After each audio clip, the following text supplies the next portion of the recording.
घरी कोणी नसल्यामुळे डिलिव्हरी झाली तरी आराम मिळत नाहीये का? थांबा. बऱ्याच मैत्रिणींचा प्रश्न आहे की घरी कोणी नसल्यामुळे मॅडम आम्हाला आराम मिळत नाही, तर काय करावं बरं?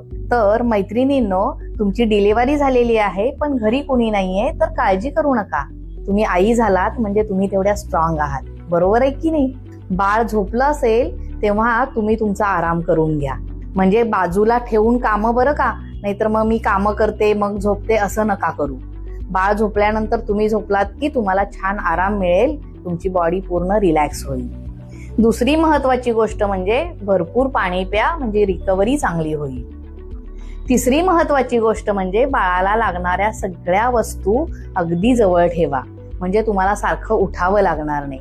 त्याचबरोबर चिक्की, चणेदाणे, गूळ किंवा असा छोटा छोटासा खाऊ, ड्रायफ्रुट्स तुमच्यासाठी बाजूलाच डब्यांमध्ये भरून ठेवा, म्हणजे तुम्हाला भूक लागेल तेव्हा पटकन खाता येतील. अशा छोट्या छोट्या गोष्टींची तुम्ही काळजी घेतलीत तर तुम्हाला आरामही मिळेल, तुमची रिकव्हरी होईल आणि तुम्ही आनंदी असाल तर तुमचं बाळ सुद्धा आनंदी असेल. कसा वाटला व्हिडिओ आवडला असेल तर शेअर करा आणि अकाउंट मात्र नक्की फॉलो करा. थँक्यू.